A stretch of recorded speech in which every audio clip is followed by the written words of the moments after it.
Hello, beautiful people. How you doing? Good to see y'all. Welcome, Gosh X, to the Mod Squad. Yeah, hello, beautiful people. Shout out to you. Hit the like button if you will. Mic check, mic check. All good? All good?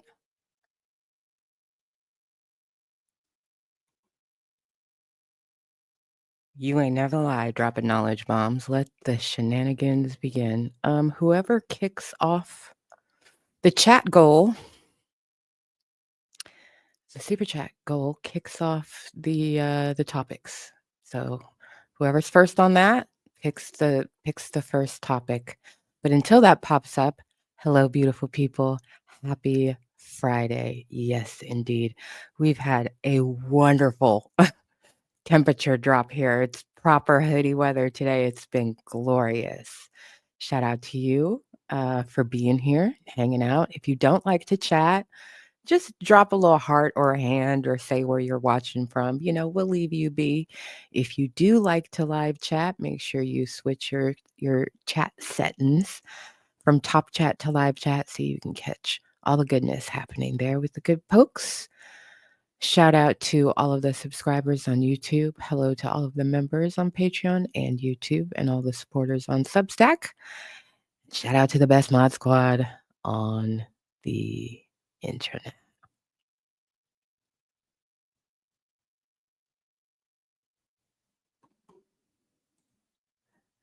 Yeah, I love nothing better than late at night and first thing in the morning because it's very cool. It was nice and breezy. So I was like, yeah, cats sleeping around the place all day. It's been beautiful. It's been beautiful. I'll have a cat update. As a matter of fact, Cat Chronicles continue in the LBG.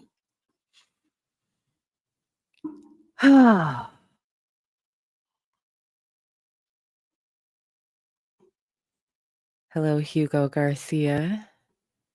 Hello, Moon Halo. 99, how you doing? Belize and JB, how you doing? The Velvet Altar. I really like that. How you doing, beautiful? It's raining cats and dogs down there. Whew. Yeah, well, as long as it's not flash flooding, I welcome it. I welcome it. Delo Design, hello, beautiful.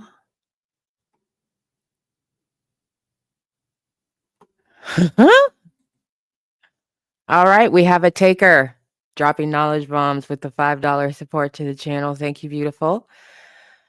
And dropping knowledge bombs has chosen the first topic of the day, of which there are several. You see, folks been real busy, real busy. Let's get to that goal. We got 70 people in here watching, so there should be 70 likes. I mean, it should be a 1-to-1. I'm just saying you're here.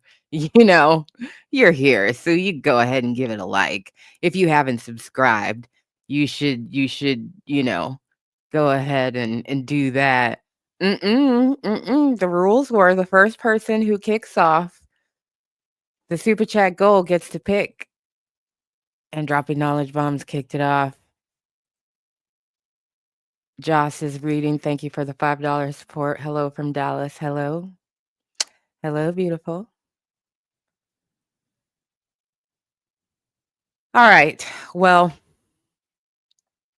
let's get it on and popping then. Let's talk about Rodney O and by extension Nicole Key. Although this latest doesn't necessarily affect her, it has in part been pointed out to the court that she's up to shenanigans, coupled with all of the shenanigans of Mr. O on the docket, which to date is now 47. Last time we gathered, it was 45. As of today, it's 47 nonsensical filings on the court docket. So the last time we gathered, we saw a filing from the Barry White Trust laying down some hammers. They're tired of the shenanigans. They're tired of their client having to pay exorbitant attorney's fees at this point in time because their attorneys have to respond to every nonsensical thing that is entered onto the docket. They used very strong legal terms that carry weighty consequences like vexatious litigant. Ooh, it's a fancy, sexy word. If you were here, ooh, I had a nice little reaction when I saw vexatious because I brought up vexatious litigant a while ago. But yeah, they laid down the hammer on several things and said, we want to start going for sanctions. So after that, well, kind of concurrent to and after that.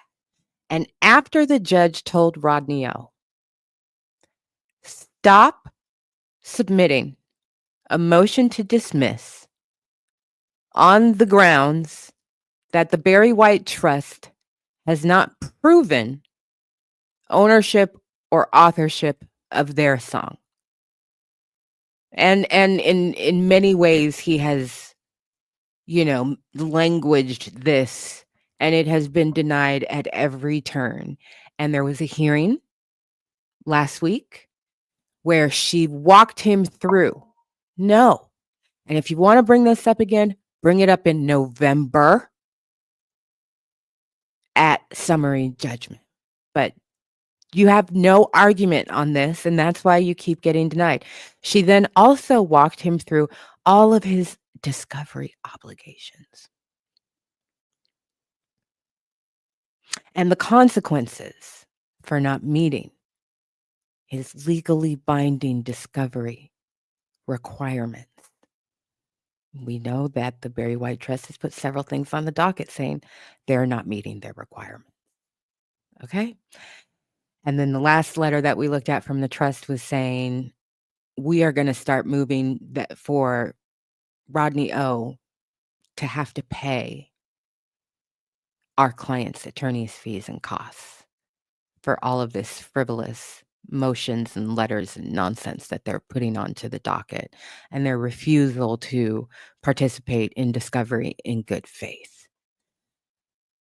So yesterday, the judge issued an order, as judges do.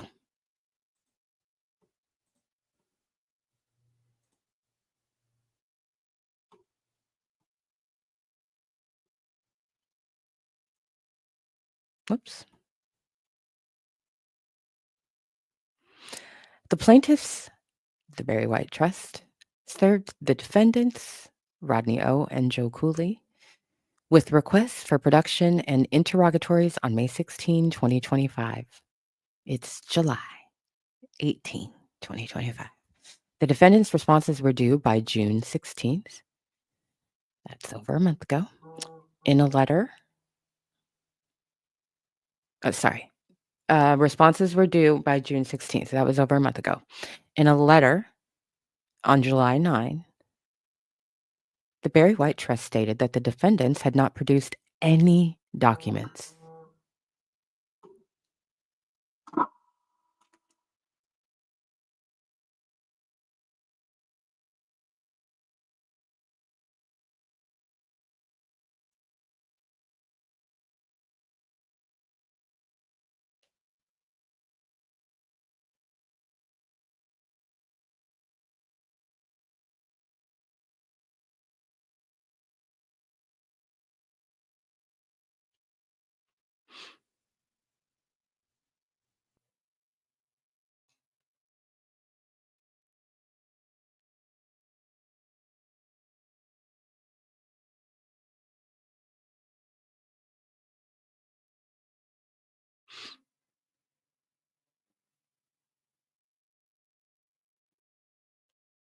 Sorry, just give me a second.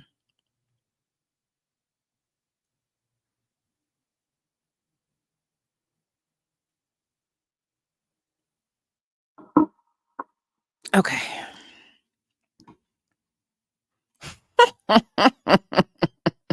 Nickelodeon, you have a gimme money face, Hafsa. For Princey and paper. Thank you, beautiful. Okay, sorry about that. So, in a letter of July 9, the plaintiff stated that the defendants had not produced any documents and had provided incomplete and deficient responses to interrogatories. These issues were addressed at a conference held on July 11, in which the court instructed Defendant Oliver, and he agreed to produce documents and provide interrogatory responses by July 15. At the conference, the court also outlined a range of sanctions that may follow from a failure to comply with discovery obligations. The plaintiffs filed a letter on July 15 stating that such discovery had not been provided as of July 14. In a letter dated July 15 and docketed on July 17, Oliver stated that he was working on preparing that discovery and acknowledged that it was due July 15. Fact discovery is scheduled to be completed by August 1. It's now been extended to September 2. Oliver has repeatedly asserted that the plaintiffs lack standing to bring their claim. The court has addressed multiple iterations of this argument, including in the memorandum opinion of April 9 and at the July 11 conference. So to his face, live or by a teleconference. On July 11 last week, she told him, "You have no argument here at this juncture with your insistence that they are not providing the correct documentation to prove that they own and represent the Barry White song."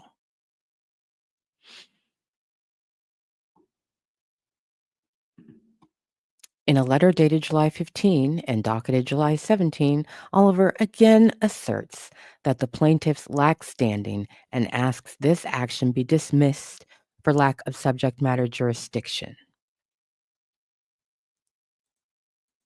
She skips right over that. She's done with that because she addressed it to his face last week. She goes right to the federal rules for civil procedure. Quote, "If a party fails to obey an order to provide or permit discovery, the court where the action is pending may issue further just orders, including, among other things, directing that the matters embraced in the order or other designated facts be taken as established for purposes of the action, as the prevailing party claims." What that means is a default judgment for the trust. I said this the other day. If you're not providing discovery, then you're not providing any evidence to back up your claims. That means nothing goes before the court that backs up your claims. So if you can't back up your claims and you're not producing anything to refute the claims of the people that are suing you, you're just not participating in the process, they can win by default. That's what that means. If you don't participate in discovery or you prevent discovery from happening, one of the first things that I can do is just say they win, you lose.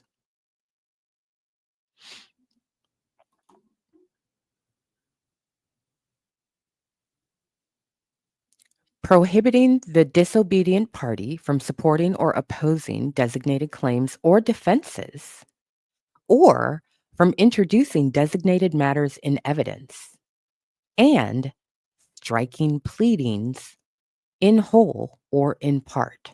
So, to review, when you refuse to participate in discovery in good faith, follow the directions, do what the hell you're supposed to do, you can lose by default because the judge will just take everything that the opposition has said as absolute fact because you haven't refuted it and you've obstructed the process. You've been disobedient. You are the disobedient party. That's what it says. It says disobedient. It's a quote. Mm. So a judge can do that. She can prohibit Rodney O from supporting or opposing designated claims or defenses. She can prevent Rodney O and Joe Cooley from introducing designated matters into evidence. And she can just strike shit that they try to plead on the docket, whole or in part.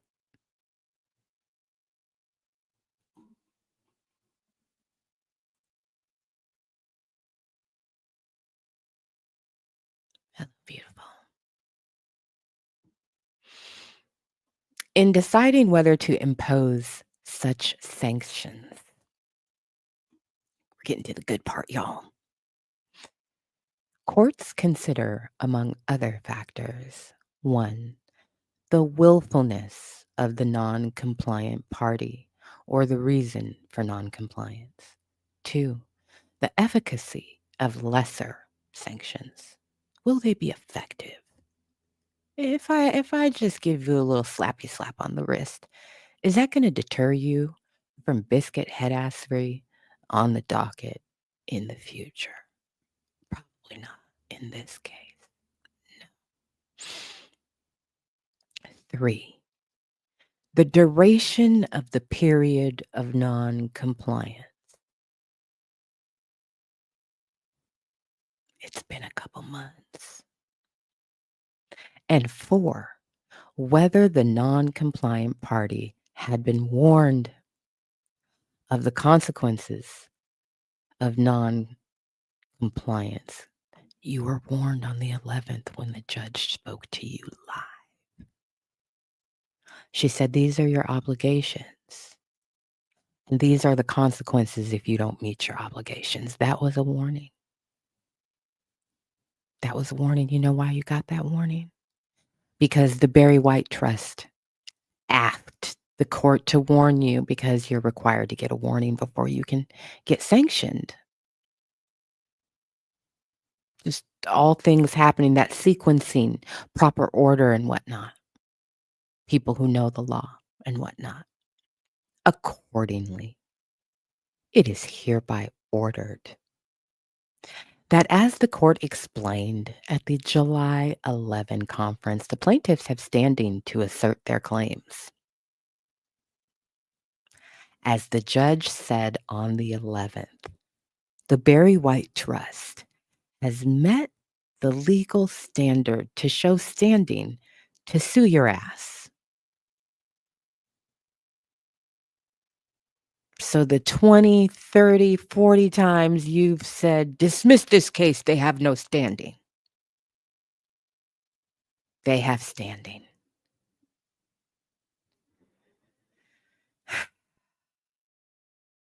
You filed all that shit since the judge said the first time they have standing. Once a judge says they have standing, then they have standing. And if you think this judge is wrong, pro tip, not that you deserve it. You need to file an appeal with the Court of Appeals, beloved.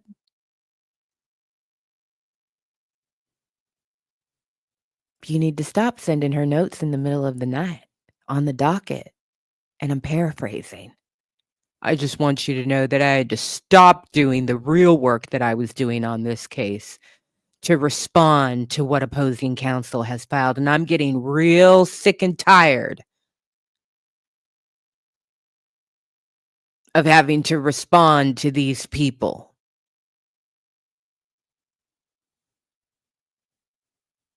They're not the ones that have filed 47 ridiculous documents on the docket.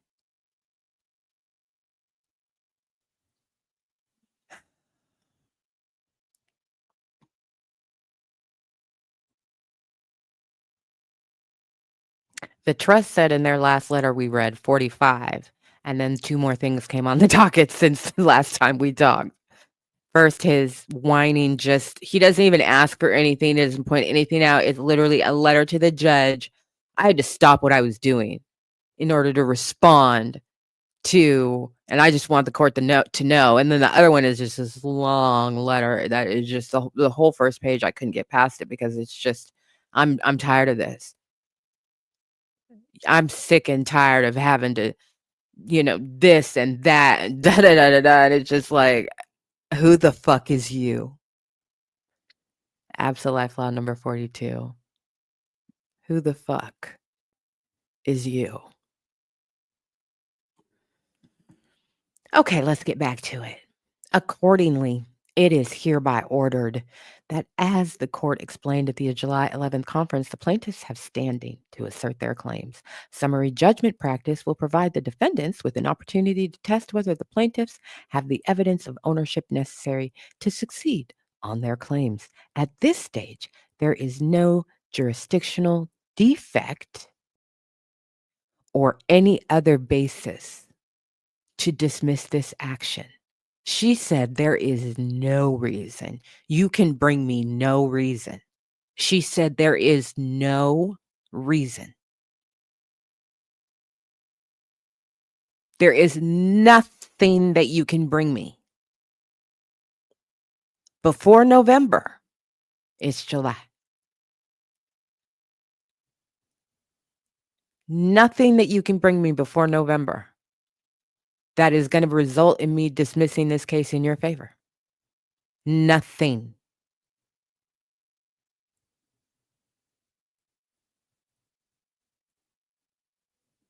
It is further ordered that, to the extent that the defendant's production of documents is materially deficient, as of July 17, that was yesterday, the day she wrote and signed this, the plaintiffs may, but are not required, to move for sanctions by July 25, 2025. The defendants shall file any opposition to that motion by August 8, 2025.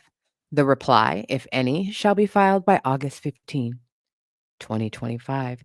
It is further ordered that, if the Barry White Trust does not move for sanction on the schedule set forth herein, they may move for sanctions at a later stage of this litigation and include any argument they could have made at this time.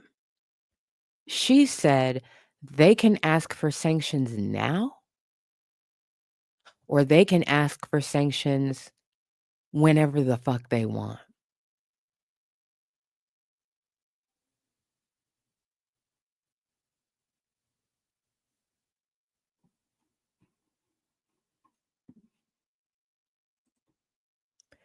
Did you get your money's worth?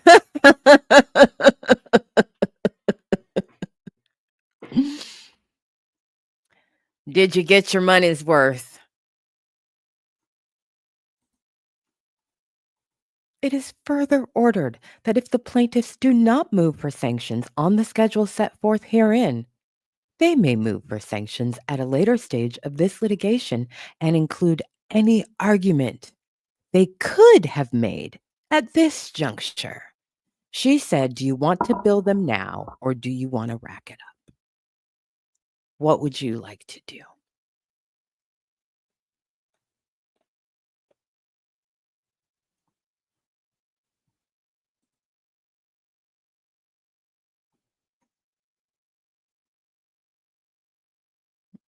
Good, I'm glad.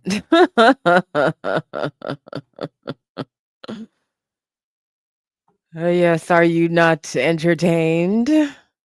Ah,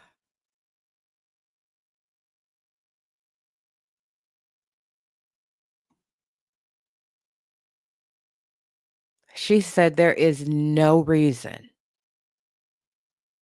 Did as a rhetorical question, does he not understand this is a judge? He She said there is nothing you could bring me before November that says this case should be dismissed.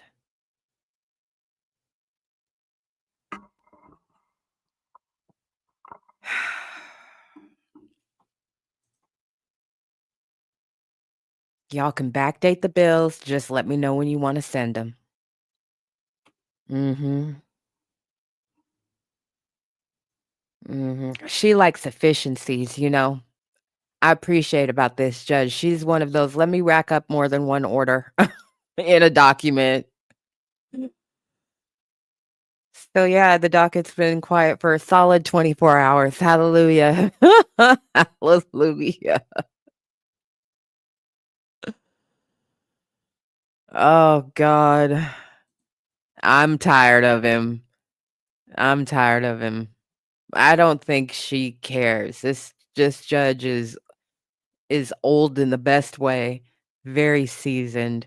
She's dealt with a lot of stuff throughout her career.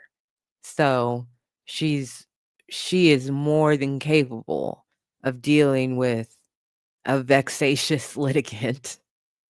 And the fact that she didn't bring up vexatious litigant suggests to me, and it doesn't surprise me because I don't think they've quite risen to vexatious litigant, but I do think that it was very strategic and smart for the for the Barry White Trust to drop that language into their letter because it's legally signaling the direction that they're gonna be going in from here to forward every time Rodney O or Joe Cooley files some foolishness on the docket. That's they're gonna be marching towards. These people are making a mockery of the court and intentionally harming the court's time and weaponizing the court proceedings to harm people. So, we'll see, where it goes. So she didn't bring that up. She didn't, parrot that language. But for her just saying like, "Hey, if you wanna apply for sanctions now, here's the schedule for those arguments for both parties, and if you don't wanna do it now and you wanna do it later, I will receive that." Mhm. I will receive that. So, we'll see what the Barry White Trust does. If I were them, I would tell them to go for sanctions now because I don't think it's enough. I don't think the judge's words in writing are enough to deter these people. I think they need a bill with a clock. Eh, Sanctions are not something you can ignore in an ongoing case. They come with a deadline. You have to pay them by the time the court has directed you to do so. Otherwise, you face, bigger problems. So, if it were me, I believe, I'm a big believer in you teach people how to treat you. And I think that that life law applies in this situation, that you teach people how to treat you. And when people are fucking with you, you need to teach them not to fuck with you.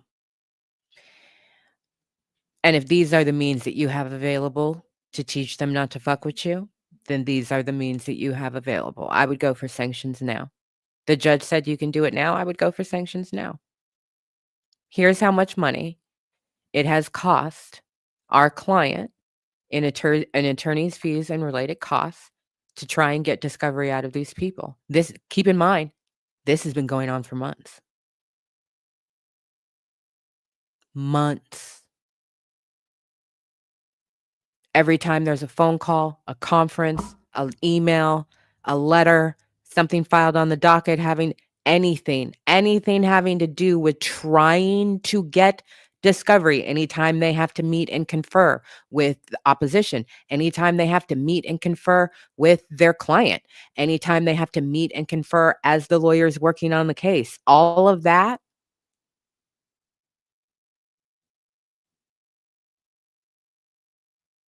they are lucky if anybody working on this case costs less than $250 an hour. Lucky.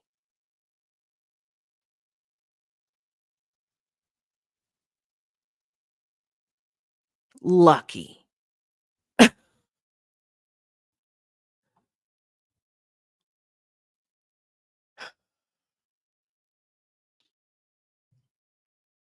So,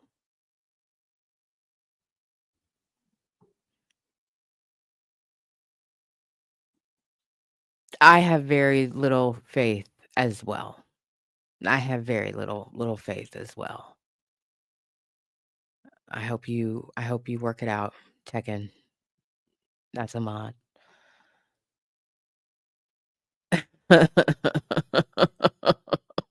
An intrepid mod at that. Y'all work it out. Be grown. Okay? Be grown, mature, and then sexy. Okay? That's what brings the sexy. Be grown, be mature.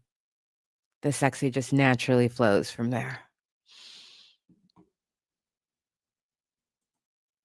That doesn't no, that's not an excuse. Dropping Knowledge Bomb says, "Watch them say it's because they had to support themselves and had no money versus non-compliance." That's not gonna work. You know why? Because number 1, she told them days before it was due, and number 2, they sent statements to the court when their attorneys quit. They each wrote statements to the court saying, "I am absolutely prepared to represent myself in this matter." Oh, okay. Great. Congratulations. You're perfectly They said, "We don't need any delays." They didn't ask for a delay. Not up until actually a couple days ago, because the other thing that hit the docket, which is very interesting, is actually a joint letter from Rodney O, Joe Cooley, and the trust to extend discovery, fact discovery. It was slated to end August 1, now it's ending September 2. So on something they agreed, but on other things, the, um the trust is taking them to the mat because the deadlines therein still hold, and they still missed those deadlines, and they've still had to do a bunch of extra work. And in order to get discovery, they have to extend discovery. So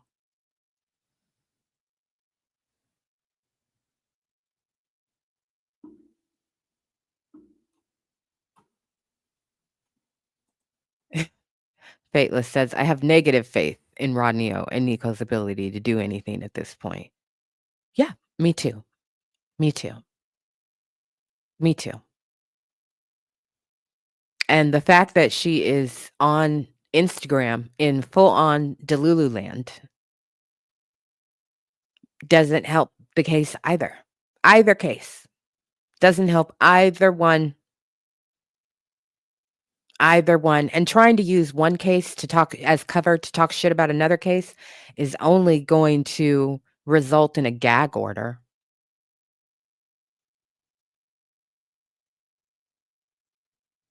Y'all are not smarter than a judge or a 5th grader.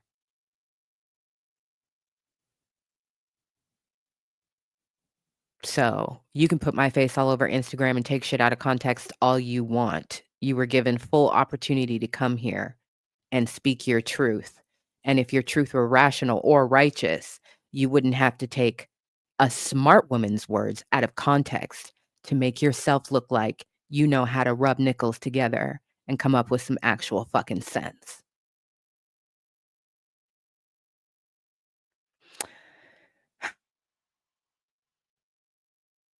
Anybody want to sponsor the next topic?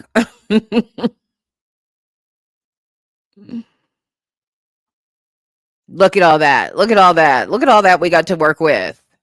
Child.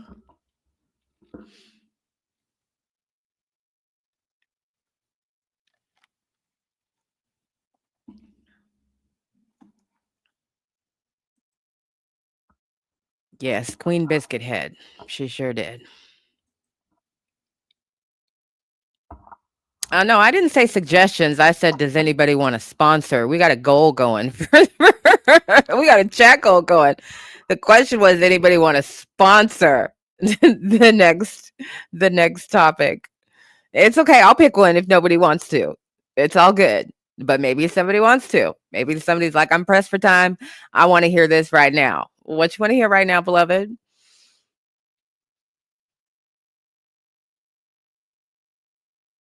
Oh, dropping knowledge bombs. It won't let me pay again.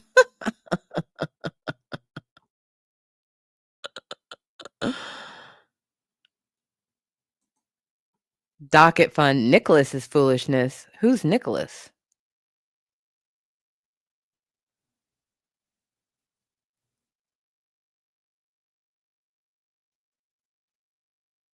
What'd I miss?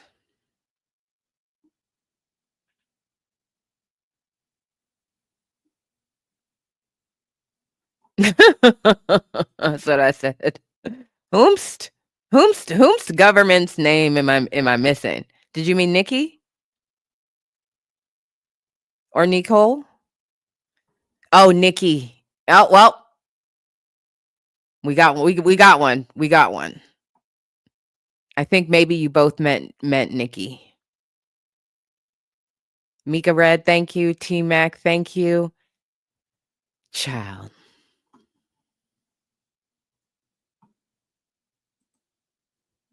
All right.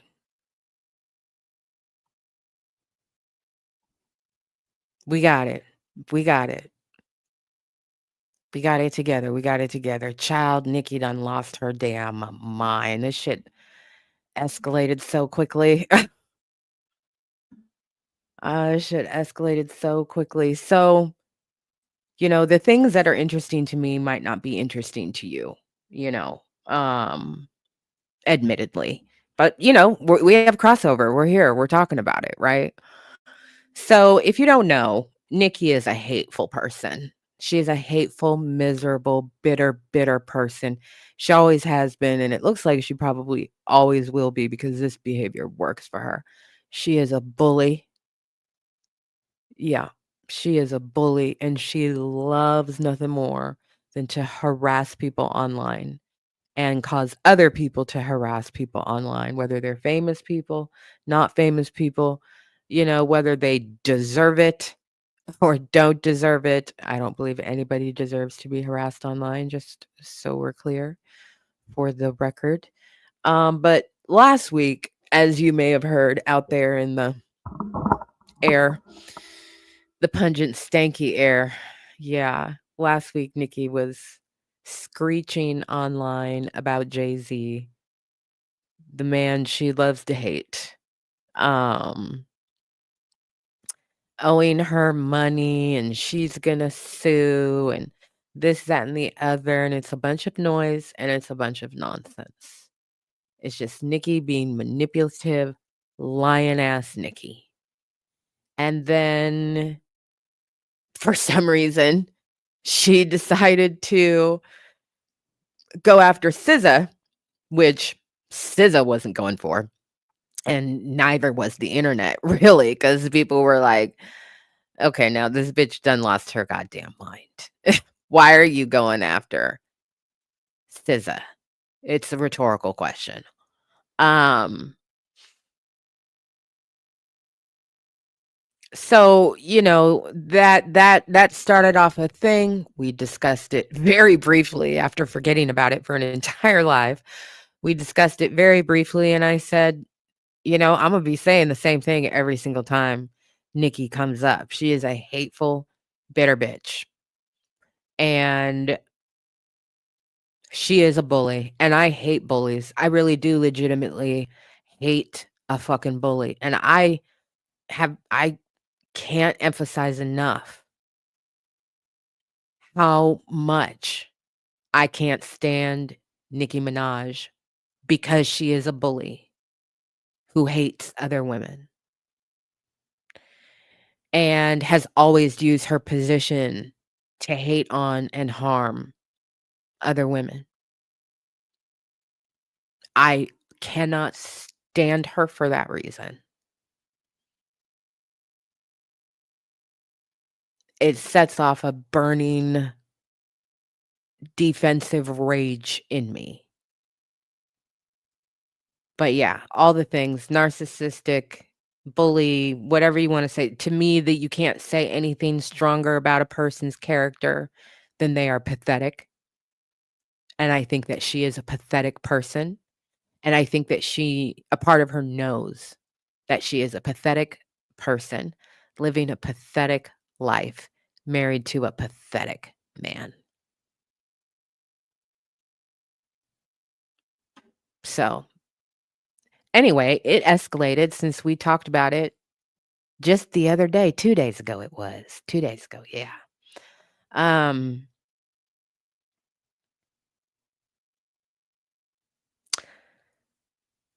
so imagine my surprise when I was reading the serious news this morning, scrolling the serious news today, and I see Nicki Minaj asks Congresswoman for help after apparent threat in Forbes magazine. And I'll tell you what, one thing flashed in my mind that made me actually click on the article and then made me say, I'm going to talk about this today. I read the headline, and again, it's Nicki Minaj asked Congresswoman for help after it, right? One thing flashed in my mind. A congresswoman from Florida in her Maga bathing suit.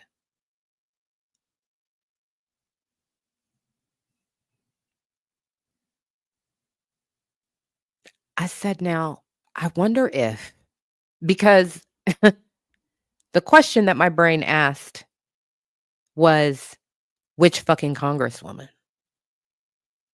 And my brain literally swept across the United States of America and in less than a second landed on this biscuit head ass broad in Florida who recently jumped up and said there's newly uncovered evidence in the Tory Lanez conviction, which is a flat out fucking lie.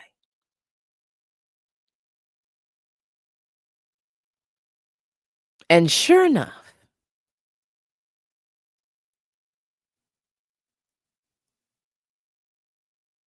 the same congresswoman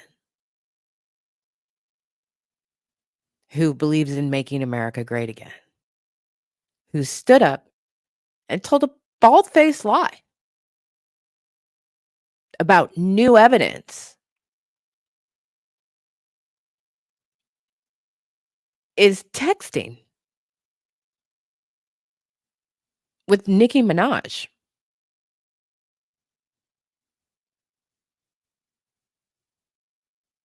So what happened?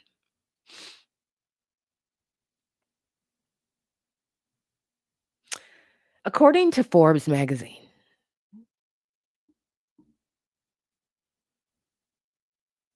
Minaj on Thursday responded to a post SZA made on Wednesday in which the singer said Minaj knows her music because she had asked for features twice and rapped lyrics she wrote on Beyoncé's 2014 song Feeling Myself, alleging neither her nor Beyoncé wanted to sing those shitty lyrics. Minaj also reposted a video appearing to show Mac Wop, which would be that gentleman right up there on the other side of SZA. Never heard of him before. Hi, beloved. Uh, Minaj also reposted a video appearing to show Mac Wop, a DJ known for working with TDE artists including Schoolboy Q, telling Minaj to, quote, relax before you get put in a blender, end quote. That's a partial quote, but that's what's in the little article. Minaj responds, is this a threat? At FBI,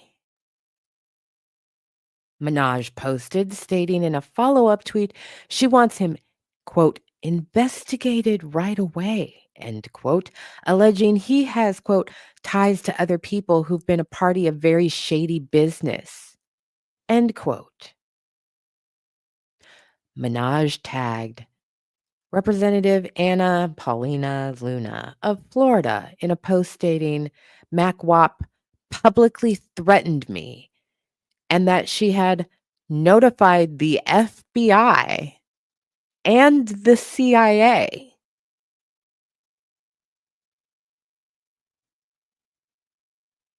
Who the fuck do you think you are, the Queen of England? And in response, Representative Luna told Minaj to text her and said she will forward this to law enforcement immediately because Nikki can't dial 911 on her own if she legitimately feels like she's being threatened.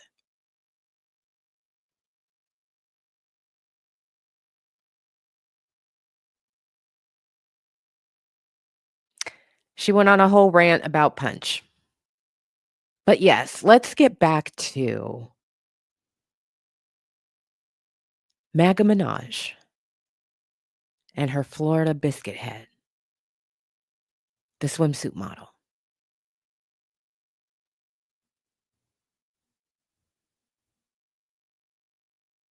clicking up and running to the feds.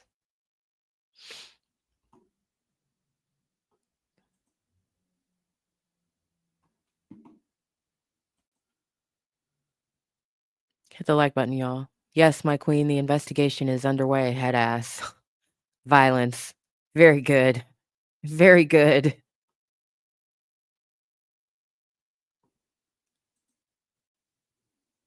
D-Lo design. They not like us, child.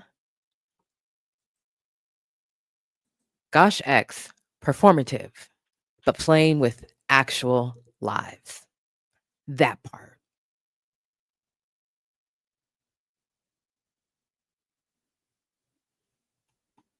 I know this, Christopher.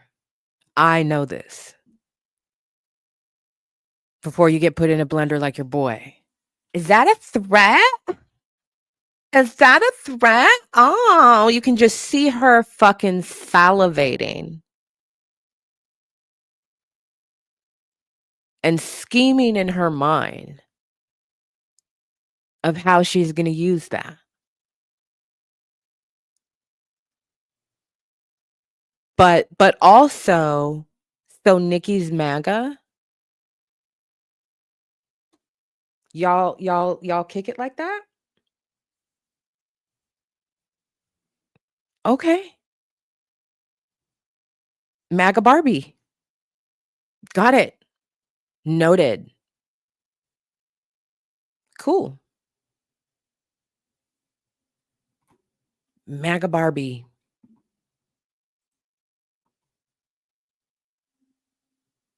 Because that is some MAGA shit.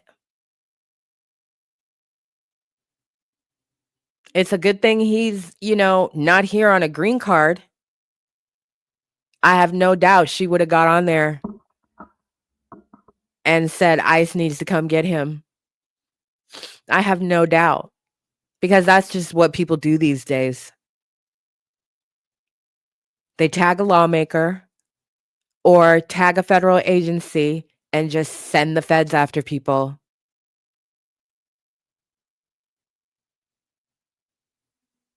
Is that a threat? You are a sick fucking woman. Sick. Truly demented. Truly sick and detached.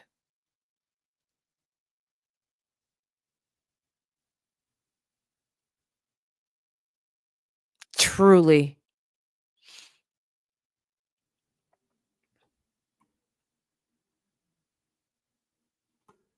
This is one of the greatest comments I've ever received. Brandon Thomas, in a completely HR-friendly way. I've missed your voice on things. That's on me. I love this for several reasons. So I'll just leave it at that. Thank you very much. Glad that you're here today. It is shameful. Panda Maru draws. Good to see you today, beautiful.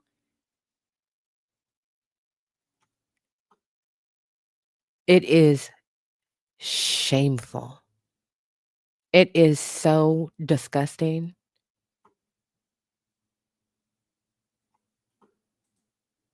Well, I don't pay attention to her, but you're right, Nicki. We all should have realized, you're right, Kiki. We all should have realized Nicki was on the wrong side of history when she said Ben Shapiro was a good rapper. Facts. Facts.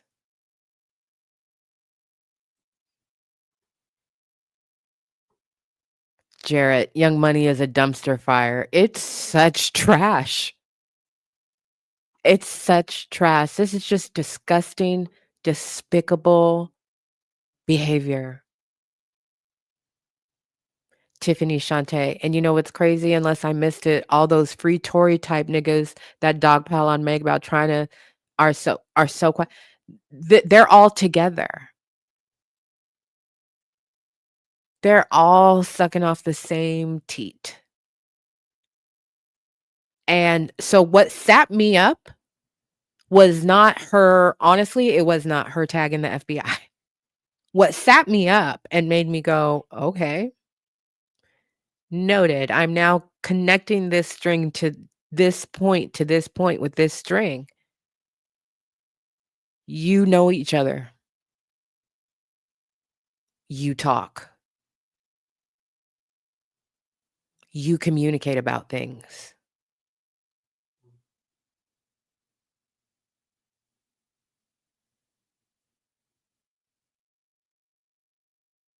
And I believe Nicki will say whatever. I believe sh I it her going fed doesn't really surprise me. I think that's why it didn't, like, sit me up in my seat when I saw it. It doesn't really surprise me because she reminds me of Jaguar Wright, and Jaguar Wright reminds me of a crooked cop. Cops that plant stuff on people.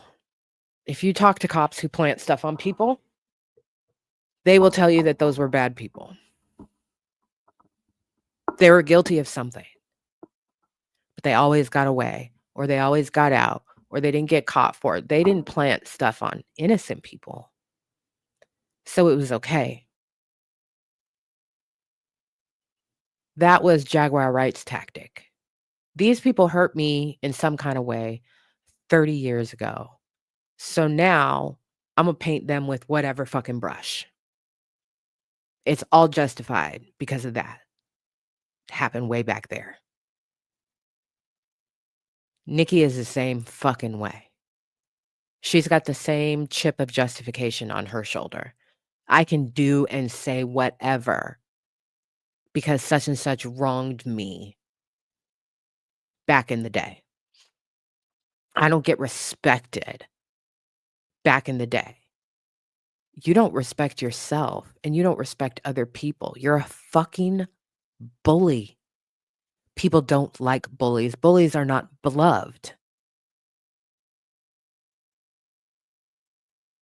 You're not beloved. The spectrum for you is feared or worshiped. And neither of those are good.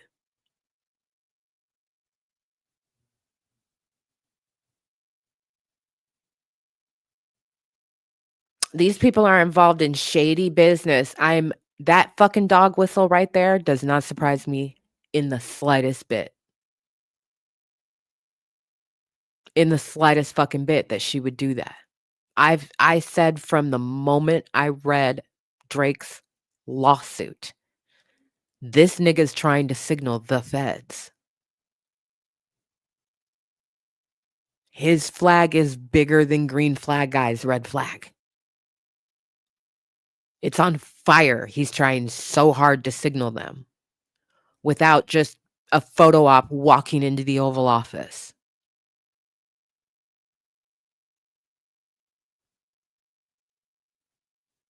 So the triangulation doesn't surprise me. It's the now it's known. Even if people aren't talking about it. For me, I can't even fully articulate why at this point in time because I haven't finished formulating it in my mind. But the pipeline from Maga into hip hop exists, number 1. We've already seen people swimming up it. There is something more insidious there. And don't worry, you're not gonna tell me what it is if you hop into the chat, like, "I know what it is, you don't." I'll figure it out and let you know. But there's something more insidious there.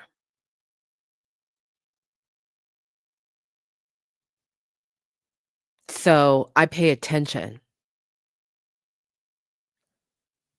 when people who are Black and are in the music or entertainment industry are even for a second undeniably connected to the current administration.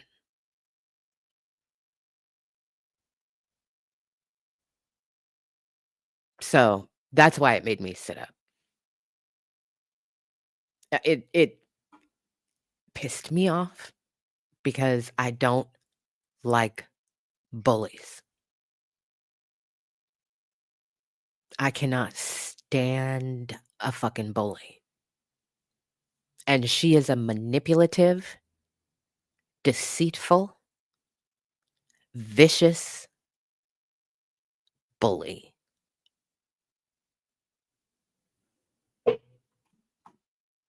Rotten down to her soul. K-Way. Calling the feds on a black person in this climate using red cap language when you started this entire ordeal is unforgivable. No accountability. Yeah, you fucking started it.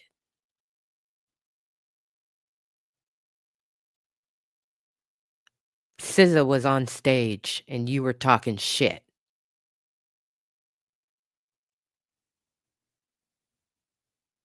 You fucking started it, and you're gonna sit on the internet on literally the MAGA platform and be willfully obtuse about what the fuck he was or wasn't saying so that you could play that into putting the feds on a black man.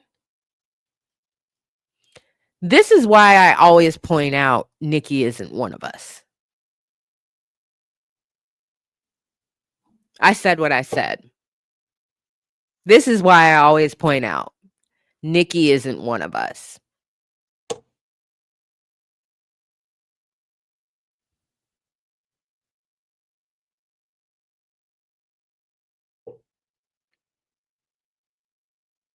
She dons a caricature. She's not real.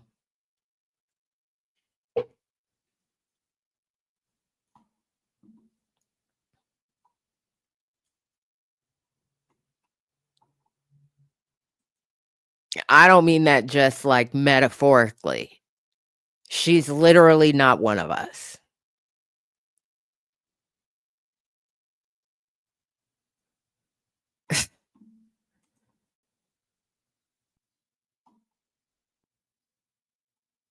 Just disgusting, pathetic, infuriating behavior.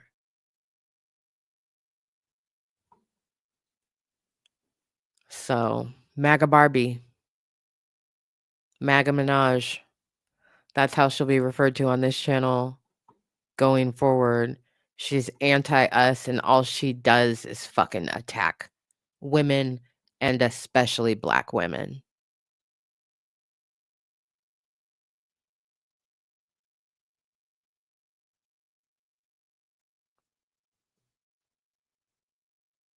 Make better life choices. It's literally nobody's fault but your own that you're married to a registered sex offender and that you're alone and bitter and people don't love you. That's your fault. That's who you are. So that's what you attract.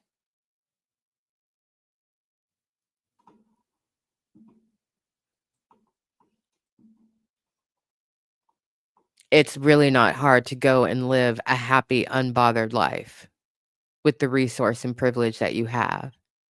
But you continue to be a hoe cake ass on the internet because that's what works for you.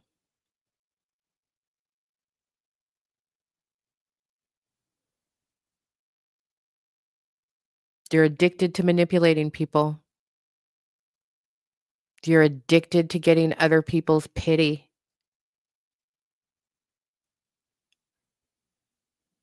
Because you're a pitiful person.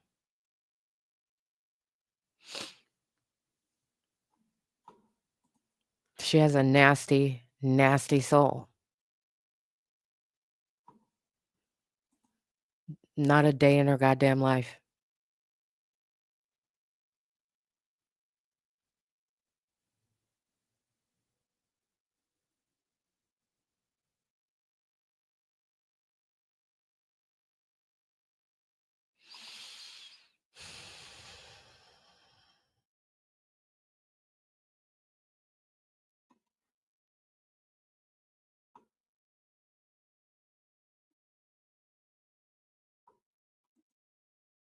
Imagine having all that money and you use your energy for things like this. Imagine somebody actually did threaten your life. You tagging some biscuit head ass broad in Florida. Oh my God, call the CIA. For what? God, she's such a dumb bitch. It's infuriating. Call the CIA for what?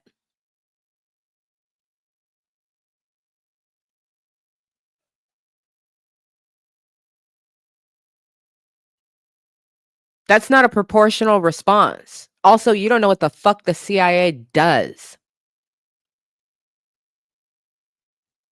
Rep Luna's on Twitter talking about, we need to take assassination threats more seriously. What the fuck? So now he threatened to assassinate her? Do you see how fast that escalated? Nicki, oh my God, thank you. Thank you so much.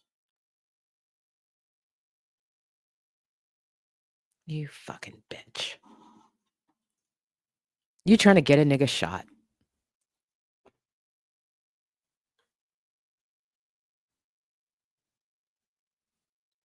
Sick. Fucking sick. Mad. Irritated now. I'm really irritated.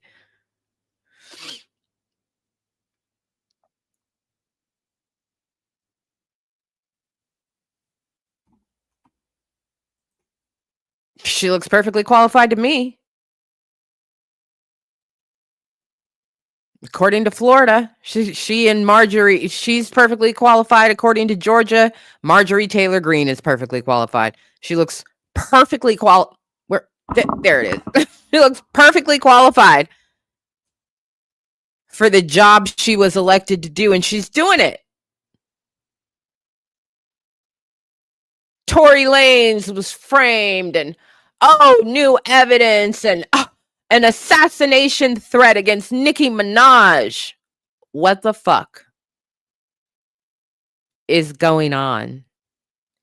You should really be asking yourselves, what's the actual thing? Because these incidents aren't it.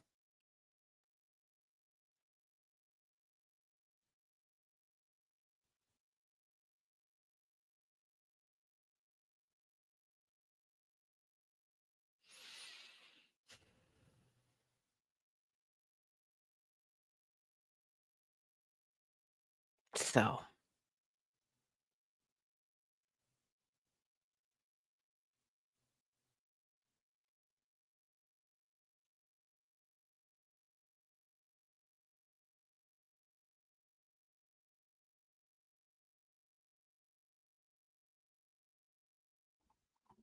no, I don't need to take a break from her bullshit. I need breaks, but not from that. Thank you. I appreciate it. I mean, I can keep it in perspective. It just really pisses me off.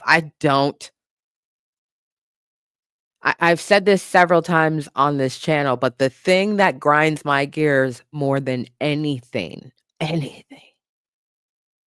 is when somebody weaponizes the system against another person. And that's what this was. I'm just gonna weaponize shit against you and tag in the fucking feds, who could strip you of your liberty based on some headassery, and who could strip you of your life and just walk away from it. Matter of fact, let's talk about Breonna Taylor, because you know what the feds did? The feds, who are supposed to be prosecuting and holding accountable the people responsible for Breonna Taylor's death, with a straight fucking face, said the officer who kicked all the shit off deserves 1 day in jail. 1 day.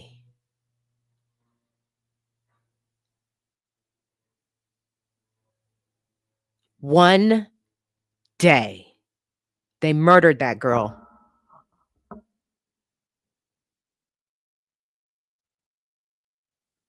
And the Fed said with a straight fucking face, "One day."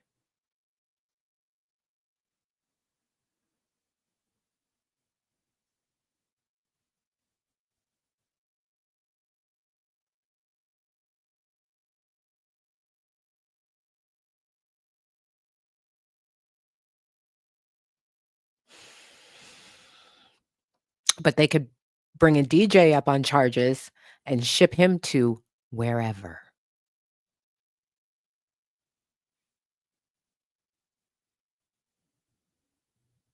because of a tweet, because Nicki Minaj said it was a threat, and her bitch ass homegirl in Florida, who is a fucking lawmaker, said it's an assassination threat.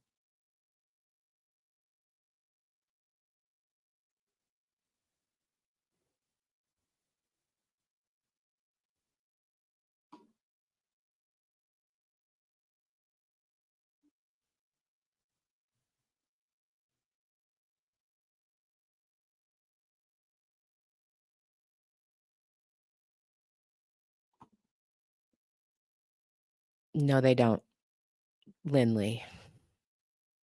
No, they don't. Pay attention to what's going on in your own backyard, because in my backyard, we prosecute cops.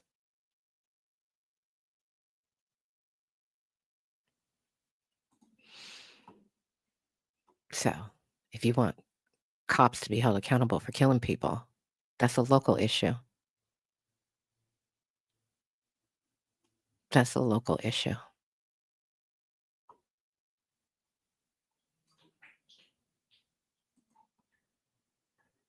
So, Nicki Minaj is a horrible fucking person. Just a horrible person. And she's anti-Black. So, that's that on that. She hates Black women. She hates Black women that are successful. She's a manipulator and a liar.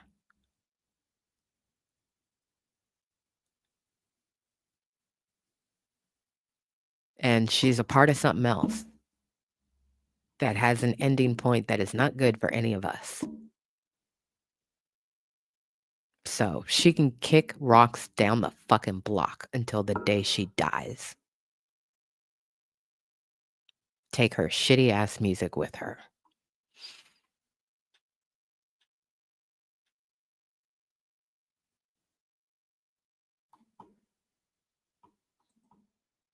Spooky Ariel, she better not talk tough on no more records. You can't cry feds over something so trivial that we know is just an expression. It's so outrageous. It's so outrageous. I mean, I'm maintaining being calm because I'm not going to act like a fool on Blue Ivy's internet. Okay, I'm just not going to do that. But if you would imagine my response to reading, well, many of you saw it. You saw my response to reading Drake's initial lawsuit. I was quite beside myself.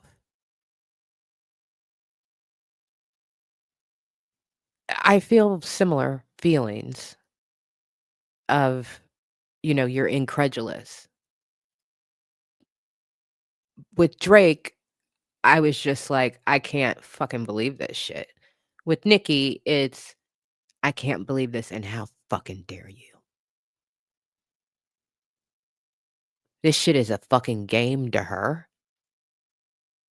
She can just push buttons and get a reaction and da da da da. Shit has real implications on people's goddamn lives. That is how sick these people are. They want to leverage power to hurt people. They want to see it so they can get the gratification of, I pulled that lever. I hurt that person. Oh, I must be powerful. No, bitch, the lever is powerful. And the lever can get you too.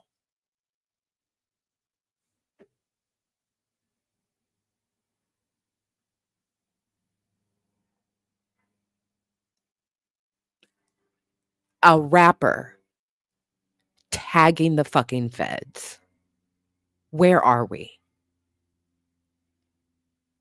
Where are we? God, she is a horrible person. What is the next topic? Oh my God, she's such a horrible person. She's just horrible.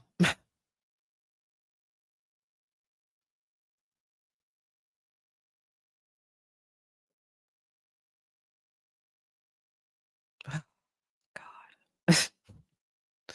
My temple's throbbing a little bit. Yeah, she's horrible.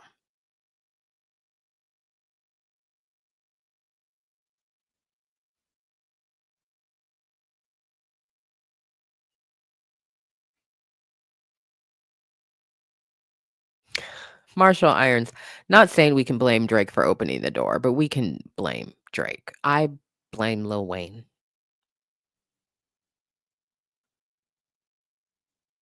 But that's a story for another day.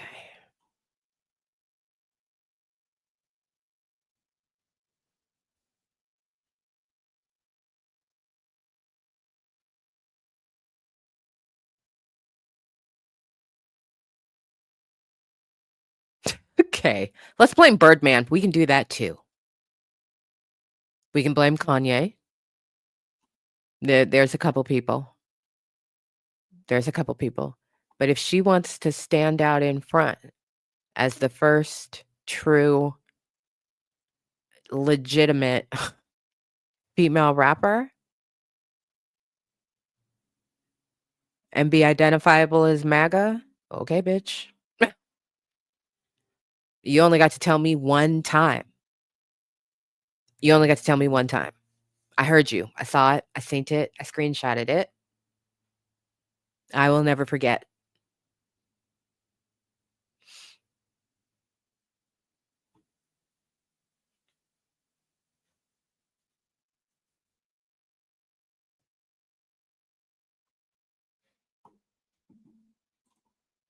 Thank you, Spooky Ariel. I appreciate you. It just grinds my gears. God, let's just get through all the rest of the things grinding my gears. Okay, well, I gotta say, pretty damn surprised. A couple things have surprised me this week. We just talked about one of them. We just talked about one of them. I gotta say though, I was surprised to see Stephen Colbert get fired. I was surprised. I did see his monologue comments about CBS/Paramount settling that lawsuit with Donald. And it's not the first time that he's criticized Paramount slash CBS. I didn't think anything that he said a few days ago was worse than anything that he had said before. And there's a specific episode that I'm thinking of where I don't think he was talking about CBS, but he said some things where he had to come back the next night and apologize to the sensitive viewers.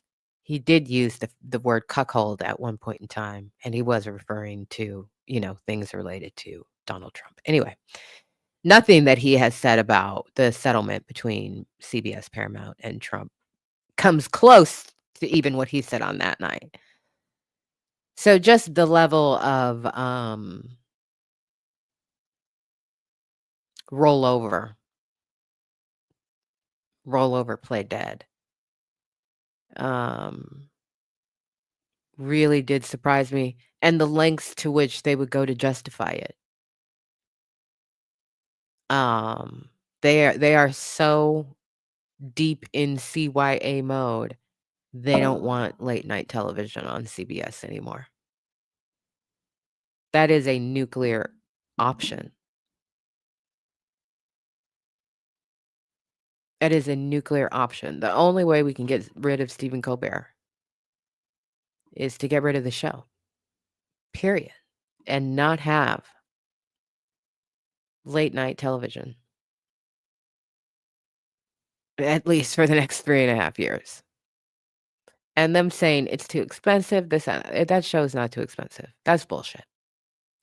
That's a lie, and everybody knows it's a lie. That's a lie, and everybody knows it's a lie. But it doesn't matter. They're not gonna reverse their decision. I hope he goes out with a bang, and I think he probably will. I think he's probably going to just be like, "Well, they already fired me, so I might as well definitely do and say whatever the fuck I want and have on whomever I want till the wheels fall off." But I was surprised. I was surprised to see that. He's gone, the show is gone. It just goes away. So,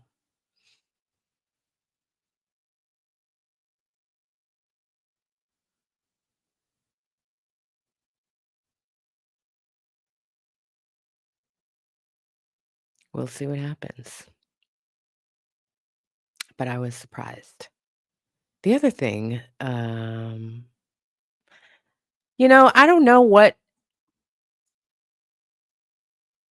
he's gonna do. I think if there's anybody who might surprise us, it's Stephen Colbert.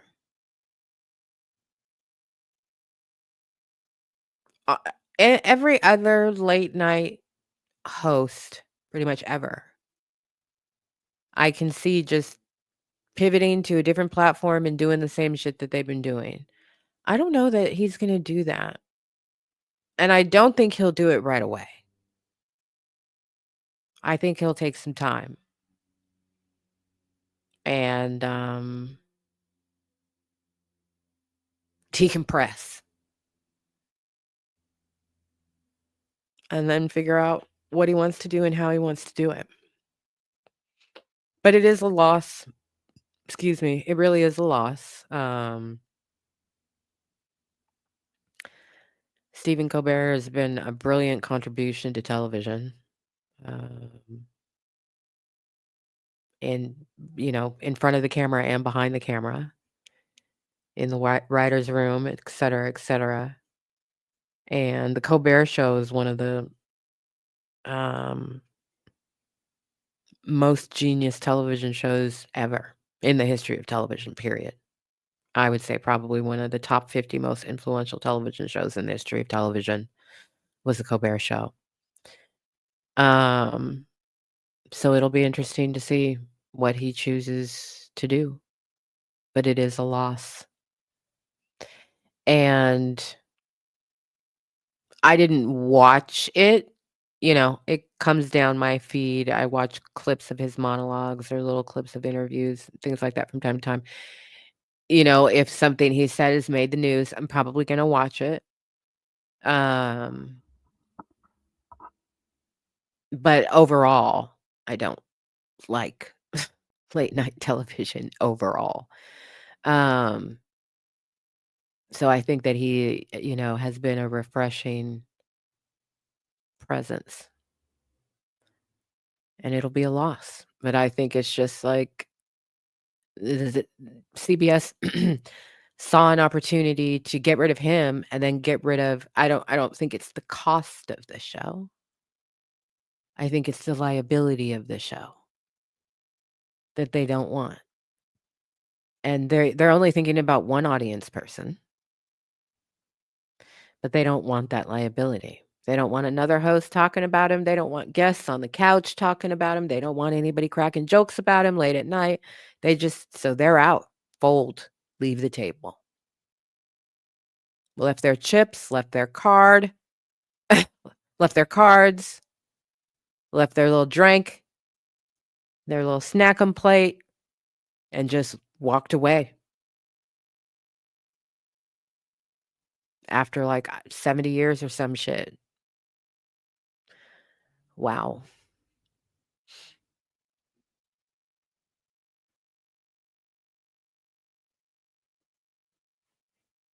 And they got rid of that profit too. Yeah. So they're all the way around taking an L. and they can't convince me otherwise. So, but they don't care because they are ridding themselves of a liability. And that's how they made that decision. Ridding themselves of a liability. I would be really interested to know what the real conversations were, and if the insurance company was involved in the real conversations about what are the liability points. We just had to pay $18 million in damages to Donald Trump. So, and now he's president. He's going after everybody. That's a massive, massive, massive liability. So, I think that's why they got rid of him, and nothing they say is gonna convince me otherwise. You don't hire somebody like Stephen Colbert for the for late night and then say, "This shit's too expensive." You gotta be fucking kidding me. Just that doesn't pass muster.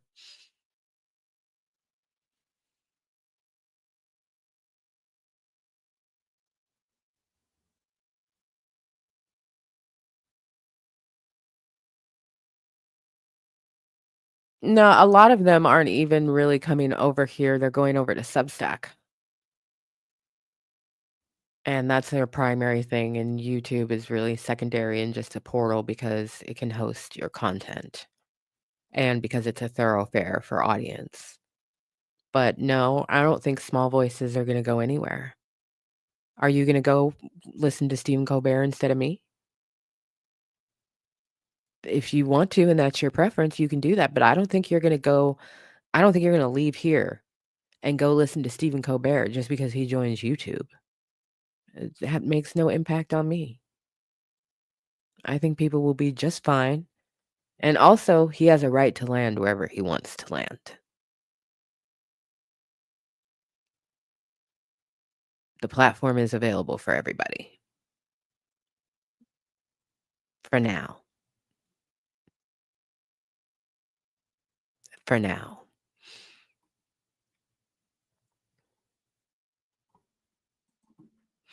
No, I don't think that they will because, um, that Jimmy doesn't say critical things.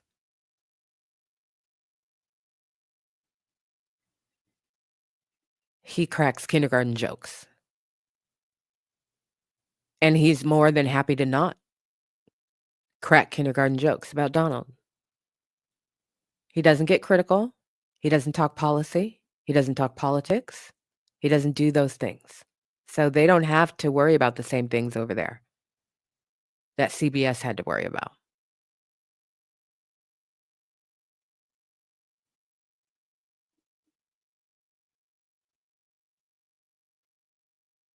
Stephen Colbert, in his own way, even though he did not set out to be, in his own way, Stephen Colbert is a politico. He really is a politico. And what makes him even more of a politico is that he is a man who is driven, and I mean that literally, driven by his unwavering faith and has an encyclopedic knowledge of both of those things: politics, geopolitics, his faith, the history of his faith, the history of his faith and politics. So he is a formidable voice. And that's one of the things that made the Colbert Show so effective.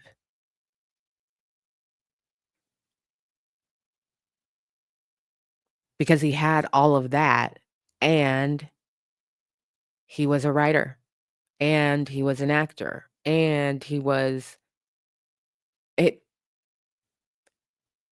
don't be mad at me, okay? Don't be mad at me. But if Stephen Colbert ran for president, I'd vote for him. I would.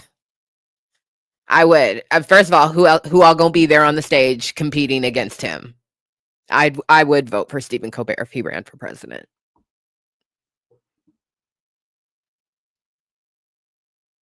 We'd be lucky. Quite honestly, we really would. We would be lucky. He's smart. He's humble. He defers to people who are smarter than him, and he's scared of God. And he's scared of God in terms of, if I don't do what is best for the least amongst us, I'm not granted entry. That's the kind of Christian you want.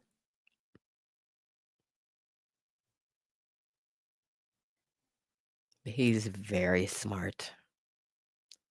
Very, very smart.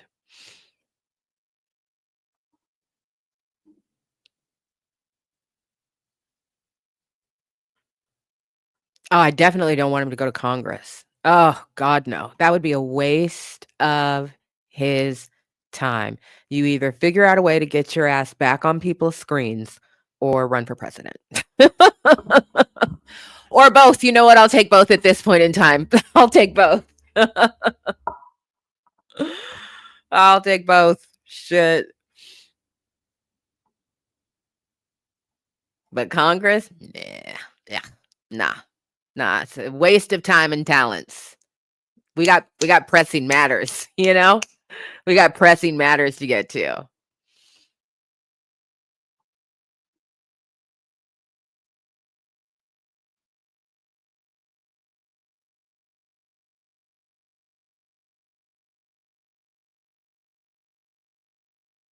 He has all the things, Kay.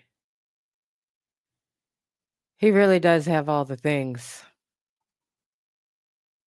So, yeah, I don't think he'll go that route. Darn it. But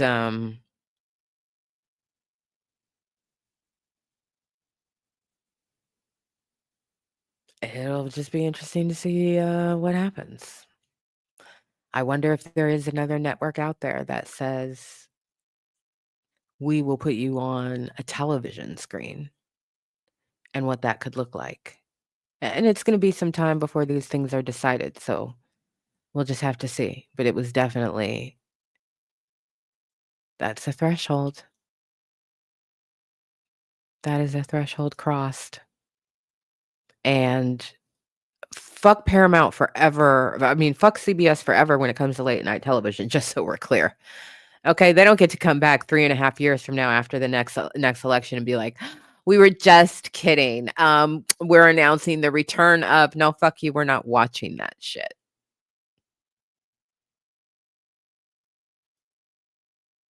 We're not watching it. So, good luck.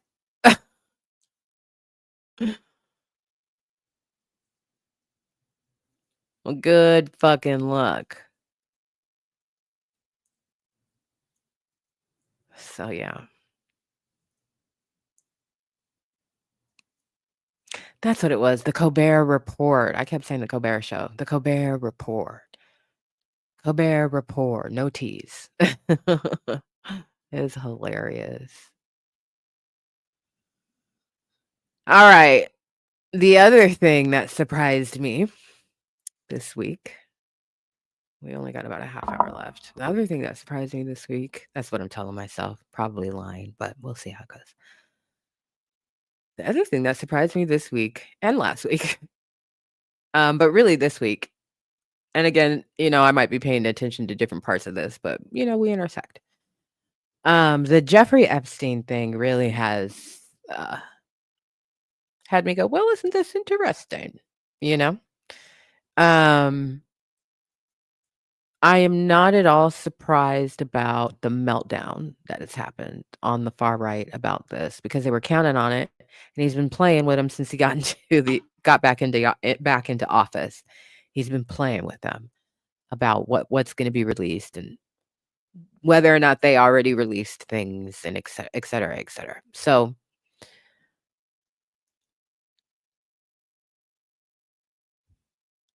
I'm just going to say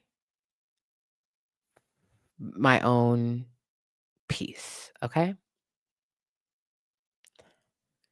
I don't believe at this juncture that there is actually a Jeffrey Epstein client list in the way that people are thinking of it.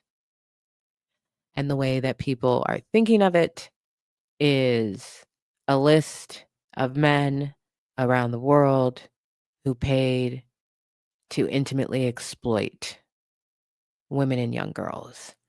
I don't believe such a list actually exists or was kept in that way. What I do believe, based on empirical evidence of what is public information and has been for years, uh, is that Jeffrey Epstein kept various lists of people for various purposes, and that any one or combination of those lists put together could easily be construed as a client list. Because I think people are boiling things down to the simplest common denominator, okay? Like saying leftover rice is dangerous to eat instead of saying if you don't store it and reheat it properly, it could make you sick, like anything else. People are just, nope, you can't eat it. That's not true. So, is there a list of I don't believe so. Again, I think he kept other lists for of groups of people for other nefarious reasons, tangentially related to what everybody suspects. But this person in this place paid this amount to be with this person who we took from this place. I don't believe those things actually exist. Having said that, do I believe that there is more information, including lists of groups of people that have not been released? Abso-fucking-lutely. I do believe that. And the only reason, my words, that these things have not been released and why they have been straight up lying to people is because Donald's name is all over them.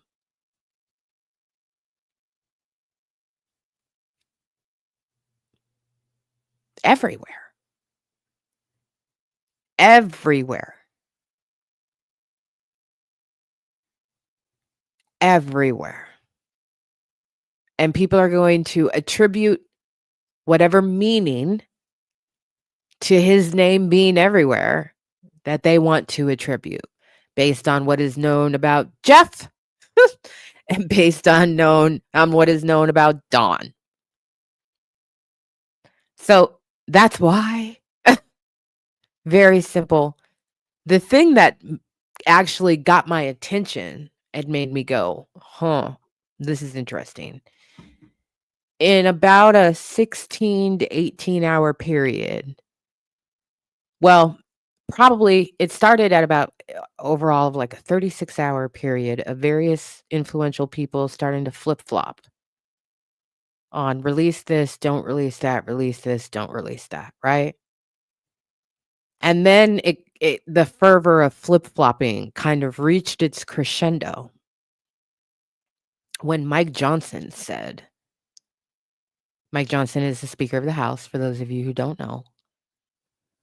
He's typically in lockstep with Donald Trump. So at the point Mike Johnson stood up and said the thing that made me go, "What? Come again?"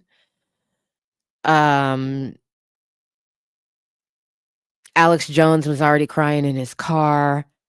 Ben Shapiro was already predicting the end of, the GOP as we know it. Like, everybody was already in full-on proper meltdown mode. And then Mike Johnson stood up and said, the DOJ needs to release the full file on Jeffrey Epstein. And, the people have a right to know and this, that, and the other. And I said, "Whoa."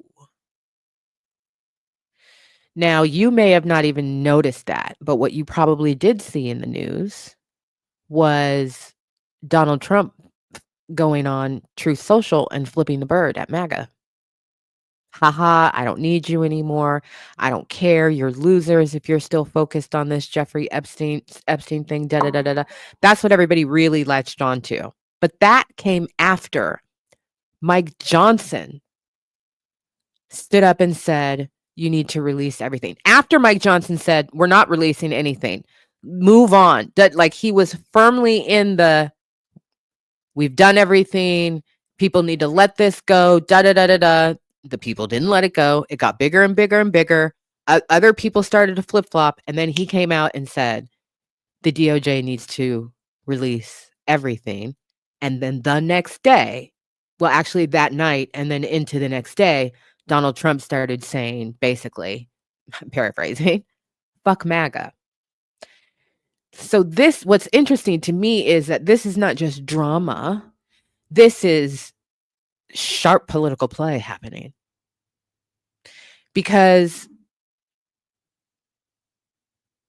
what Mike Johnson did, which he's never done before, and he was speaker in the last Trump administration as well.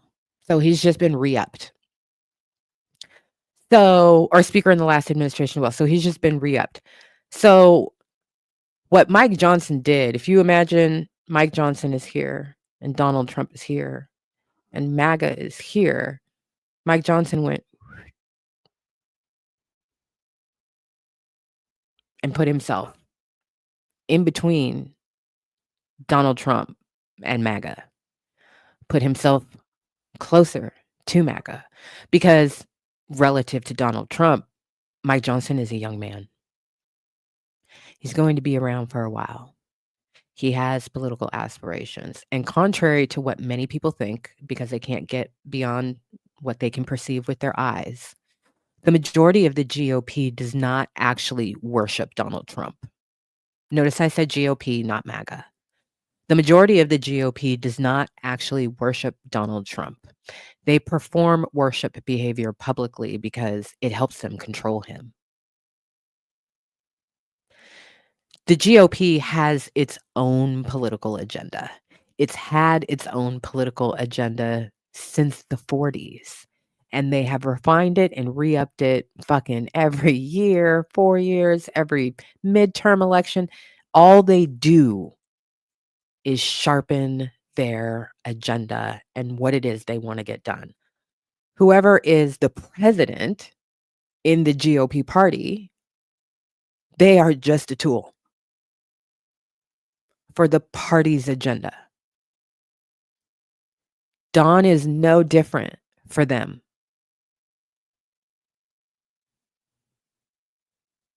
They know how to pull his strings. He likes hero worship. They perform hero worship. It mostly suits their needs to support almost anything and everything that he does. But he's going to die eventually. He's also not going to be president forever. He also doesn't have a political succession line in the Trump family. They've tried floating a couple people. Nobody's gone for it. The base hasn't bitten. Nobody's interested in Trump's becoming establishment GOP once this man is gone. So the fact that Mike Johnson went, I'm going to move over here in between you and the base, and I'm going to say this thing. He didn't make that decision in a vacuum. He made that decision with dozens of other people in the GOP. Elected officials and people who are not in office, but are in DC and are power players. Because they're thinking long term. They're thinking mid-term.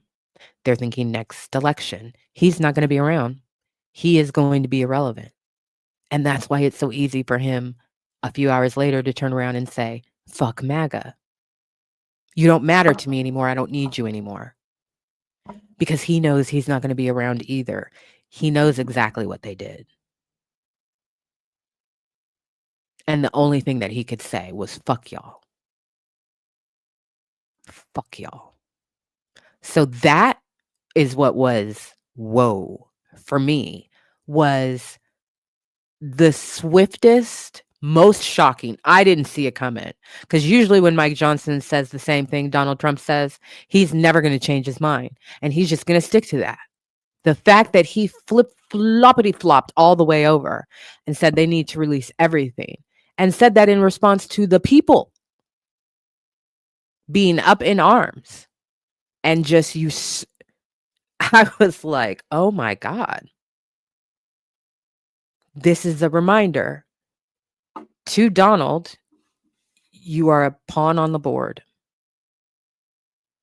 And this is a reminder to people who are politicos that the GOP is still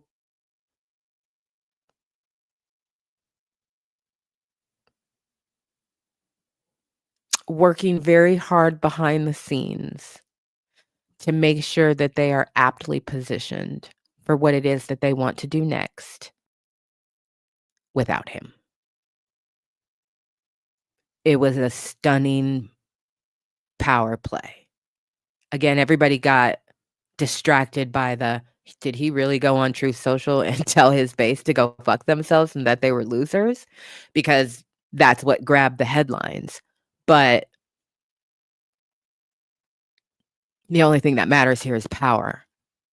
And the power players are playing. The power players are playing. So we'll see where it all lands. We'll see where it all lands.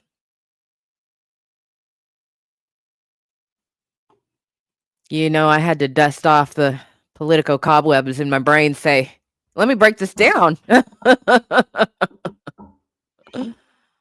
Let me break this down.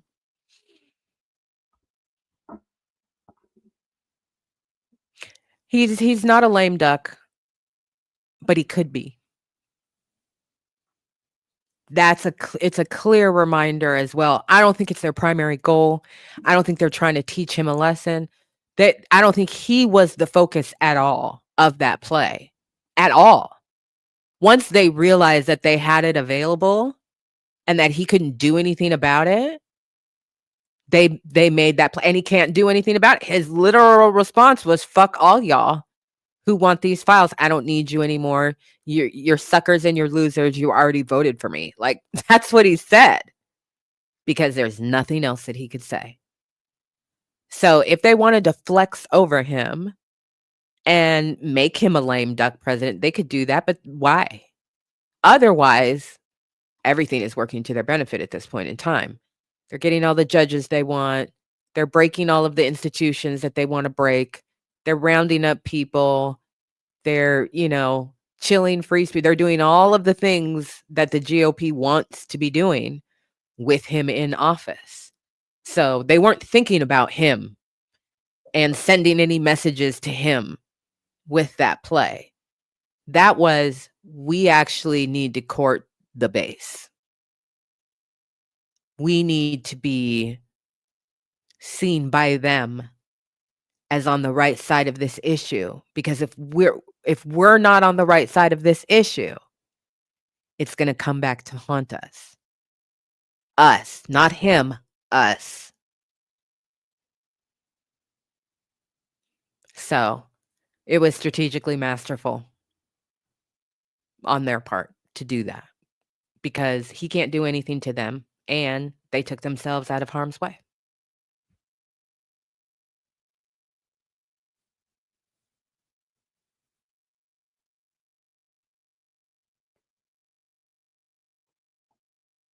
This was another thing that was very interesting to me. They finally admitted a health condition, which I have a similar condition. I have it in one of my legs, and then I have the equivalent in my noggin. But yeah, they came out yesterday and admitted that Trump has a oh my God, what's the word? Circulation, venous circulation condition, common, that, can lead to swelling of the legs. Um, I was shocked that they did that. Totally shocked. Because if you'll remember, anytime this man was dying of COVID, they said he was the picture of health.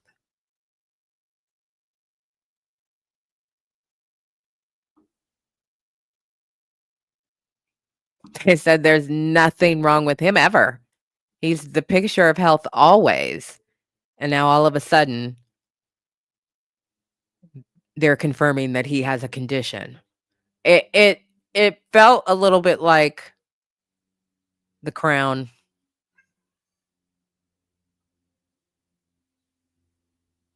Felt a little bit like, "Oh, is this the firm doing what the firm does, regardless of what the principal wants?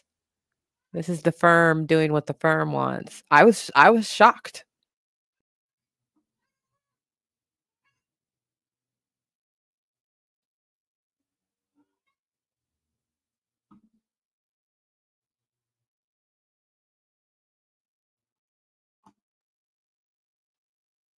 He said he has the best doctors and he's perfect. Well, of course.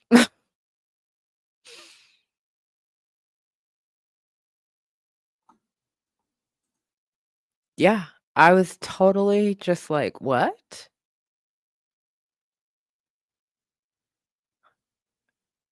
So, we'll see. That's everything that I had on, on my agenda. Paying attention to the big and the little things of all the biscuit headassery that takes no rest. No rest whatsoever. But anyway, y'all been good, so titties for you and whatnot.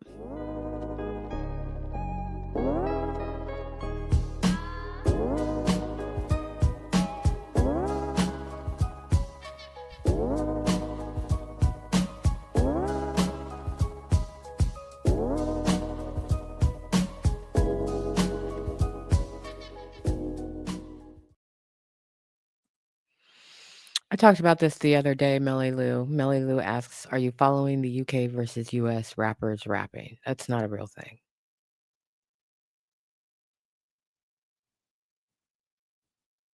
It's just not a real thing. You want me to compare Draper chicken to Cornish hen? I'm not gonna do that. They're two different birds.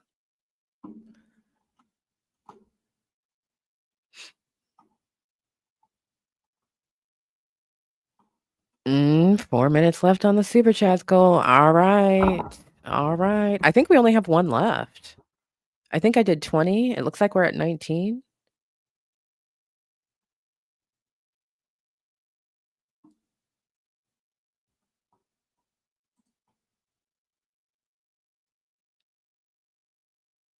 People in the US don't care about it either, beloved. I think, what I said the other day is, oh, Fateless sees 17. Y'all get on it. We're trying to get to 20. We got about 3 minutes. You can do it. You can do it. Um, what I said the other day is, Drake's comments about UK rappers are better is bullshit and not a genuine comment or belief and totally inappropriate and rooted in Drake needs rap to be commodifiable. He needs it to be easily done by people who aren't Black and American because he thinks rhyming words is rap. And it's not.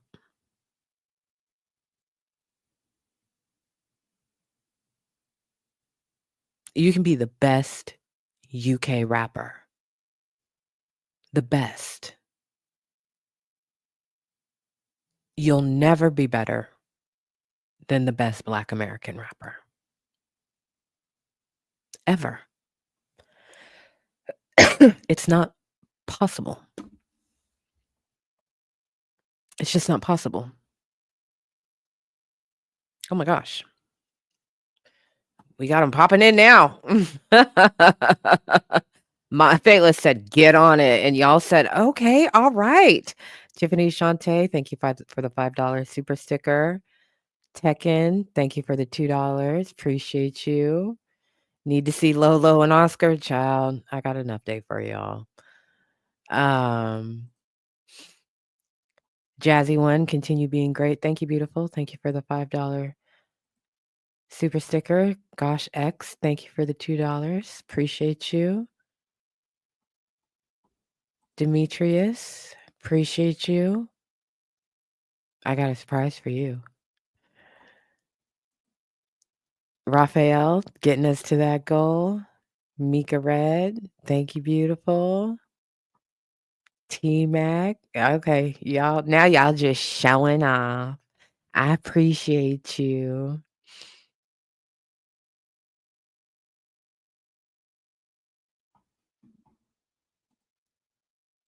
Who's that?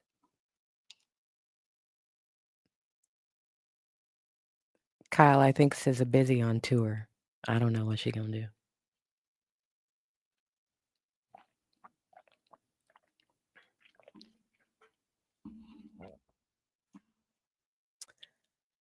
Look at that boy. He knows I'm talking about him.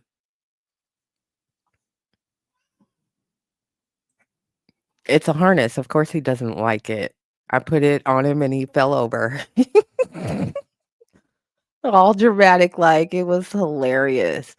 It took me 2 tubes of snackies to get it on him because, had to size it. And then I started it off kinda loose. He stayed in it for an hour and was fine. He went around to all of his, like, comfort spots where he, like, sleeps and feels comfortable and safe and just, like, sat there for a second to see if it would fall off. It didn't fall off. He gave up and was like, "Okay, whatever, fine. It's not gonna fall off." It's so funny. Um, so yeah, he started off in the, "Oh god, let me fall over and be really dramatic." And then, I offered him a snacky, so he was like, "Well, let me belly crawl to it." And then I accidentally spooked him, and then he was like, "I'm up." And after that, he was fine. So yeah, I put him in it for an hour. I'm gonna try and do at least half hour to an hour a day because look what came in the mail today. I just about lost my mind.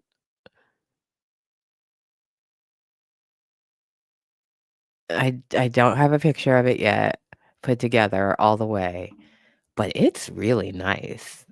It is a really nice cat stroller. Shout out to Robin S. for gifting Princey Boy his little stroller. And well wishes on a quick recovery from your recent surgery. The basket comes out and the top comes off of the basket. It secures it, like, secures on, but it also the top will come off of the basket. So the whole basket comes out, and then the top will come out too. So as soon as I got it, like, put together, took it out of the wheels, and I set it on the ground, and I took the top off, and I put a plate with some licky snackums in there, and he went right in. I did that 3 times, and each time he went right in. So I'm like, "Okay, positive association. Great, great." So every day, I'm gonna put on his harness. I'm gonna put the basket on the floor, get a little plate. It's a little liquid cat crack. I'm gonna put it in there, and that's just gonna be part of our evening routine as he acclimates. Yeah, but I'm trying to, like, keep my cool because 'cause I'm like, "Boy, I wanna take this boy outside. Boy, I wanna take this boy outside." It's really terrible because 'cause I'm super excited. I feel so old. Howard White, hello, beautiful. It's good to see you. Thank you for the $10 contribution. I'm just gonna do a quick run because I know I missed some people. T-Mac. T-Mac again. Mika Red. Raphael. Demetrius, Gosh X, Jazzy One, Tekken, Tiffany, Demetrius again, Melly Lou, Spooky Ariel, Raphael again, K-Way, D2B2, hey beautiful. Oh, Roman. Oh yeah, her. Yeah, yeah, yeah. You right. You right. Raphael, thank you. T Mac, you right. Melly Lou, thank you. T Mac, Melvin Matthews, Mika Red again. T Mac, Nate Hugo, I am she, Nickelodeon, T Mac, Joss is reading, and the one who got it all started. Dropping knowledge bombs. Thank you all.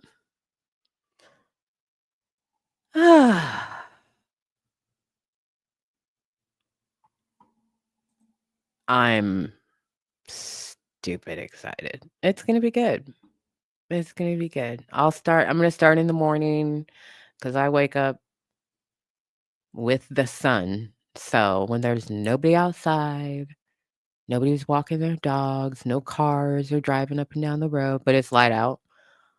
We'll start then, just going down the street, coming back, go down to the corner, come back. Yeah. Yeah. I think it'll be good for him. I think it'll be good for him. He's ready to go outside right now. I've kept him in because Oscar is asleep on the patio. So, yeah, he's ready to go outside. Just on his own, but yeah.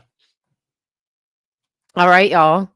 I hope you have a wonderful rest of your evening. I hope you have a wonderful weekend. I'm not sure if I'll be popping on this weekend or not.